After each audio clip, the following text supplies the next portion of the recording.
My name is Lydia Grant. 2 years ago, I was one of the most respected financial advisors in Boston. I had my name on the glass door of Grant Associates, an office overlooking the harbor, and clients who trusted me with millions of dollars. I spent 30 years building a reputation for precision, ethics, and calm under pressure. But it all collapsed in a single morning when the FBI walked through those glass doors. It was early October. I was reviewing quarterly reports when men in navy jackets entered the lobby. They spoke my name, showed their badges, and everything around me went silent. My employees froze. My assistant dropped her coffee. They handed me a warrant and said, "We need to speak to your son, Eric Grant." My son. My pride. My only family. Within minutes they were opening file cabinets, taking hard drives, sealing boxes with evidence tape. The sound of those seals tearing across cardboard still echoes in my mind. Eric had been forging my signature for 8 months, moving money between client accounts, promising returns that did not exist. $2.6 million gone. Clients betrayed. My reputation shredded. When the news broke, every headline carried my name. Financial advisor's son accused of fraud. I was never charged, but it did not matter. In the public eye, guilt spreads faster than truth. I was the mother who raised a criminal, the woman who lost her integrity. They suspended my license. The firm dissolved overnight. Partners avoided my calls. Old friends suddenly forgot my number. By Christmas, I was living in a 1-bedroom apartment on the edge of South Boston, with $40 left in my checking account. Every day, I stared at the framed diploma that once hung in my office and asked myself how everything could vanish so quickly. But it was not the money that broke me. It was the silence from Eric. My son never called, never explained. I had spent decades teaching people how to avoid financial traps, and my own child had built one around me. I told myself that dignity does not need wealth, but when you are 68 and applying for jobs that pay minimum wage, that belief starts to sound naive. I kept my professional license active out of habit, as if some part of me refused to die completely. I told myself I would rebuild somehow. I just did not know where to begin. Not yet. Charlie's Diner was the kind of place where dreams went to cool off and die. The neon sign buzzed like a tired insect, and the smell of burnt coffee hung in the air like a warning. But it was work, and work meant survival. I wore my apron, learned to smile on cue, and poured endless cups of coffee for people who barely looked at me. After years of boardrooms and tailored suits, I was taking orders from truck drivers and college kids who tipped in coins. Still, it paid in cash, and that was enough. One gray Thursday morning, the door swung open and in walked a man who clearly didn't belong there. He was in his mid-50s, tall, silver-haired, wearing an Italian suit that probably cost more than the diner's monthly rent. His presence shifted the entire room. Conversations stopped. Forks paused in midair. I recognized the type: instantly powerful, impatient, used to being obeyed. He took booth number 7, spread a stack of papers across the table, and started barking orders into his phone. "Sell the Florida property." "No, I don't care what it costs." His voice filled the diner, sharp and dismissive. The other customers glared at him, but he didn't notice. When I approached with my notepad, he didn't even look up. "Good morning," I said evenly. "Would you mind lowering your voice? People are trying to enjoy breakfast." He looked at me then, his eyes the pale blue of polished steel. "This call," he said slowly, "is worth more than your lifetime income." The words hit harder than he probably intended. For a second I felt that familiar sting, the one that comes when someone decides your worth with a single glance. But then I saw the papers on his table: financial reports, balance sheets, acquisition documents. My old instincts flickered alive. I set his coffee down carefully. "Then you might want to use that income to pay your debts before you go bankrupt in 6 months. The diner went completely silent. Even the radio stopped between songs. He blinked, stunned. Then he laughed, low and dismissive. "Bankrupt? I think I'll be fine, waitress." I smiled faintly. "I've seen those numbers before. They don't lie." And I walked away. Behind me, I could feel his stare follow me until I disappeared behind the counter. Maybe he thought I was crazy. Maybe he thought I was bluffing. But for the first time in years, I felt something I hadn't felt since losing everything control. He didn't know who I used to be, but by the next morning he would. The next morning, rain washed the streets of Boston clean. I was opening the diner at 6. The same routine as always: turn on the lights, wipe the counter, start the coffee pot. The air still smelled of bleach and yesterday's bacon. That was when I heard it 3 firm knocks on the glass door. Outside stood the man from booth 7, his expensive suit now damp and wrinkled, a manila folder pressed against his chest, as if it contained his last hope. His hair, perfect yesterday, was a mess. He looked like someone who had not slept. I unlocked the door halfway. "We open at 7, I said. "I know," he replied quietly, "but I need to talk to you. About what you said yesterday." I hesitated, then stepped aside. He walked in, dripping onto the tile floor. The diner felt different at this hour still, empty, almost intimate. I poured him coffee without asking. He sat in the same booth as before, unfolded his papers, and began talking. "I stayed up all night going through my books," he said, voice raw. "Had my accountant recheck everything. You were right, we're over-leveraged, too dependent on short-term credit, and our cash flow is collapsing. My board has no idea how bad it is. If something doesn't change soon, we'll lose everything." I studied him carefully. "You seem like a man who doesn't like hearing the word no." He gave a tired smile. "Until yesterday, I didn't think anyone would dare say it to me." He took a long sip of coffee, then leaned forward. "My name is Richard Blackwell. I own Blackwell Enterprises. We're worth hundreds of millions on paper, but it's built on a house of cards. I need your help." I laughed softly. "You don't even know my name." "I looked you up after I left," he admitted. "Lydia Grant, former senior partner at Grant Associates. You managed investment portfolios bigger than my company. Then your son, while I read what happened." The words hit like cold wind. "You should leave," I said. "I don't do that work anymore." "I'm not asking for charity," he said. "I'll pay whatever your consulting rate used to be. Plus equity if we pull through. I just need someone honest enough to tell me the truth." His voice cracked at the word honest. Something about that made me stop. I hadn't heard sincerity in a businessman's tone for a long time. I folded my arms. "If I do this, I do it my way. Total access to your accounts, your books, your loans. No secrets, no interference." "Agreed," he said instantly. "And if I save your company," I added, "I own part of it." He nodded. "Deal." As he extended his hand, I noticed it trembling slightly. I took it anyway. His skin was cold, but the shake was steady. He didn't hire a waitress that morning. He hired the woman he once humiliated and maybe the only one who could save him. The next Monday, I found myself walking into the glass tower of Blackwell Enterprises, a world far removed from the grease and coffee stains of Charlie's Diner. The marble lobby gleamed under fluorescent lights, echoing the sharp click of my second-hand heels. A receptionist with perfect hair gave me a glance that said I didn't belong. I couldn't blame her. My coat was too plain, my purse too worn, but I had something none of them did: clarity. Richard met me by the elevator. He looked better than the last time I'd seen him, still tired, but steady. "Ready to dive in?" he asked. "I've already told my assistant you'll need full access." His assistant, a young man named James, gave me a polite but doubtful smile as he handed me a stack of folders. "Mr. Blackwell's financials for the last 3 years," he said. "It's a lot to go through." "Then we shouldn't waste time," I replied, taking the folders. The conference room on the 38th floor overlooked the harbor. From here, the city looked peaceful, small boats cutting through the fog, the skyline steady against the gray morning. I spread the documents across the table and got to work. Within an hour, the pattern began to emerge.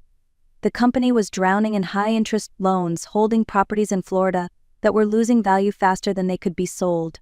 But buried in the chaos were bright spots: investments in tech startups and renewable energy firms that quietly produced steady profits. The problem wasn't the company's potential, it was pride. Richard returned around noon with 2 coffees. "Well?" he asked cautiously. I pointed at a chart. "You've been chasing prestige projects, real estate, luxury acquisitions, flashy partnerships. They look good on headlines but bleed money. Meanwhile, the boring investments, the ones that don't make magazine covers, are keeping you alive." He frowned. "So what are you saying?" "I'm saying you've been running a popularity contest instead of a business. If you keep this up, you'll collapse in less than a year." Richard stared at me for a long moment. Then, unexpectedly, he laughed. "You don't sugarcoat, do you?" "I used to," I said, closing the folder. "It never saved anyone." He nodded slowly, the hint of a smile on his lips. "All right, Ms. Grant, tell me what you need to fix it." I looked out the window at the mist curling over the harbor. "Everything," I said. access, time, and the freedom to tell you what you don't want to hear. He extended his hand again. Then, welcome back to the game. And for the first time in years, I felt like I was truly playing again. For the next 2 weeks, my life revolved around spreadsheets, meetings, and long nights staring at financial charts. It felt like breathing again, painful at first, but necessary. I reorganized Richard's departments, interviewed his accounting staff, and reviewed contracts line by line. Every late night in that glass tower brought back flashes of my old life. The sound of pens clicking in board meetings, the hum of the city below, the quiet power of knowing numbers told stories that people refused to see. When I finally presented my plan, the boardroom was packed. 11 directors sat around a polished oak table, faces tight with skepticism. Richard sat at the head, eyes steady but cautious. I stood with my binder, feeling every gaze on me. Blackwell Enterprises is not failing because of competition, I began. It's failing because it forgot what business it's in. You build things that look successful instead of things that are sustainable. A few members shifted uncomfortably. One of them, Martin Webb, the board chairman, leaned back and crossed his arms. So your solution, Mrs. Grant, is to sell off half the company. My solution, I said calmly, is to sell the projects that are draining cash, pay down debt, and reinvest in the divisions that are actually profitable. You call them small ventures, I call them the future. Webb smirked. Do you even realize how reckless that sounds? You've been here, 2 weeks? Long enough to see what your accountants missed, I replied. And if you'd like, I can walk you through the math. Richard hid a smile behind his coffee cup. The rest of the board fell silent as I outlined the strategy: liquidate failing real estate projects, merge 2 redundant subsidiaries, and channel new funding into technology and renewable energy. It wasn't glamorous, but it would work. I ended with a simple line: pride doesn't pay bills. Numbers do. The vote was tense. One by one, hands rose: 5 in favor, 4 against, 2 abstaining. The motion passed. Webb's jaw tightened, but he said nothing. After the meeting, Richard caught up with me in the hallway. That was brutal, he said. You just stared down 11 sharks and didn't flinch. I smiled faintly. You hired me to tell the truth, not to make friends. He chuckled. You might end up doing both. That night, as I packed up my notes, I realized how natural it felt to lead again. The fear that had shadowed me since the FBI raid was finally fading. For the first time in years, I wasn't surviving. I was fighting and winning. It was nearly midnight when I noticed the photograph tucked between Richard's loan files. It showed him 20 years younger, his arm around a dark-haired woman with kind eyes, 2 children sitting at their feet. A perfect family frozen in sunlight. For a moment I hesitated, then placed it gently back on the desk. That was when his voice came from the doorway. You found them, he said quietly. I turned. He looked older than ever, the weight of years pressing down on his shoulders. He walked to the window, staring at the lights across the harbor. They're gone, he continued. My wife and kids. Drunk driver hit them 15 years ago. They were on their way to see me at work. I was too busy to pick them up. The words hung heavy in the air. I didn't move. There was nothing to say that could make a loss like that smaller. I buried myself in work, he said. It was the only way to stay numb. Success was easier than grief. But lately the noise stopped helping. I nodded slowly. Sometimes work feels like a life raft, until you realize it's been circling the same ocean. He smiled faintly at that, eyes glistening. You sound like someone who's lived it. I have, I admitted. My son Eric, he's still out there somewhere. I don't know if I'll ever see him again. Every day I ask myself if I failed as a mother, or if he just got lost chasing something he thought was worth more than love. We stood there in silence, the city spread beneath us like a constellation of ghosts. For the first time I saw Richard not as a client, but as a mirror, another person who had built his life on loss. He turned to me. Maybe that's why you see what others can't. You've already lost everything that clouds judgment. Maybe, I said softly. Or maybe it's just easier to recognize cracks when you've already broken once. We sat for another hour, going over reports and quietly finishing cold coffee. The air between us felt lighter, less like a battlefield and more like shared understanding. When I finally stood to leave, he said, You know, Lydia, you remind me what competence looks like when it's built on character. I paused at the door.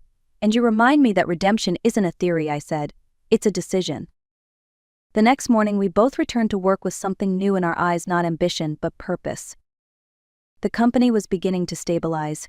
Debt payments were on track, profits were returning, and for the first time in years, Richard looked like a man who believed in tomorrow. But calm never lasts long in business or in life. It was a Tuesday morning when James, Richard's assistant, burst into the conference room, pale and breathless. "Mrs. Grant," he said, "there are FBI agents in the lobby asking for you." For a split second, I thought I had misheard him. The words dragged me back 2 years to flashing badges, evidence boxes, and my son's name shouted across the courtroom. "Are you sure?" I asked quietly. James nodded. "They said it's urgent." I stood up slowly, smoothed my jacket, and walked toward the elevators. My reflection in the mirrored doors looked calm, but my hands were trembling. Richard was already waiting in his office when I arrived. 2 agents stood by the window, dark suits, unreadable faces. One of them stepped forward. "Mrs. Grant," he said, flashing his badge. "Agent Morales. This is Agent Green. We're here regarding an ongoing investigation. You're not in trouble, we need information." Richard exhaled, visibly relaxing. I stayed silent. "It concerns your son, Eric Grant," Morales continued. "He's been cooperating with our task force on a case involving corporate espionage and financial manipulation." "My son?" I whispered. "He's working with you?" Morales nodded. "He's provided details about an organized effort to target and destabilize financial consulting firms. The goal was to destroy their credibility, then buy up their assets cheaply through intermediaries. We have reason to believe your former company, Grant Associates, was one of those targets." My stomach turned cold. "You mean someone set us up?" "Yes," Green said. "According to your son, a board member from a large investment corporation approached him 3 years ago, convinced him to use insider access to move funds and trigger a scandal. The man promised protection and money." Richard's eyes darkened. "Do you know who this board member is?" Agent Morales opened a folder and placed a photograph on the desk. A familiar face stared up at us, cold, smug, unmistakable. "Martin Webb," he said. "Chairman of your board, Mr. Blackwell." The room went still. Richard's jaw clenched. "That snake's been undermining me for months." Morales nodded. "We've been building a case, but we need proof. Tomorrow's emergency board meeting, Webb called it himself. If we can get him talking, we can take him down." He looked at me. "We'd like you to attend. We'll wire you with a transmitter. If he mentions the setup or your son, that's all we need." I took a slow breath. The irony wasn't lost on me. 2 years ago, the FBI destroyed my life. Now they were asking me to help restore it. "All right," I said. "Let's finish what he started." The next day, I pressed my hand against my chest, feeling the small wire beneath my blouse, and walked into the lion's den. The boardroom was full when I arrived. The air smelled of expensive cologne and tension. 11 men and women sat around the polished table, whispering among themselves. At the head sat Martin Webb, perfectly composed, wearing a tailored navy suit, and the self-satisfied smile of a man who thought the world was still his. Richard entered moments later, expression unreadable. He nodded to me before taking his seat. Webb stood. "Ladies and gentlemen," he began smoothly, "we're here to address the ongoing instability at Blackwell Enterprises. Despite recent, unconventional consulting choices," his eyes flicked toward me, "the company's direction remains questionable. It's time we consider new leadership." The words were bait. I could feel the transmitter under my blouse, warm against my skin. Agent Morales' voice echoed faintly in my earpiece. "Keep him talking." Richard stayed silent. Webb paced slowly around the table. "Mr. Blackwell has made reckless decisions, sold assets without proper oversight, and allowed unqualified outsiders into our financial core." I rose from my chair. "You mean me?" He turned, pretending surprise. "I don't recall giving you the floor, Mrs. Grant." "Then I'll take it," I said. "You're right about one thing, this company was in chaos. But it wasn't because of Richard's leadership, it was because someone on this board was sabotaging it." The room fell quiet. Webb's smile faltered. I stepped forward, meeting his gaze. 3 years ago, you orchestrated the downfall of my firm. You manipulated my son, Eric, convinced him to commit fraud so you could buy up what was left of Grant Associates at a discount. You used the same tactics here. Create chaos, destroy trust, and take control. Webb's jaw tightened. "That's absurd." Agent Morales' voice whispered in my ear. "He's panicking. Keep going." "Absurd," I said. "You met with my son at the Hyatt Hotel on Tremont Street October 12th. You gave him the documents yourself. The FBI has the records. His face drained of color. You don't know what you're talking about. Richard stood, voice calm but cold. I think she does. The doors opened then, and a team of agents entered the room.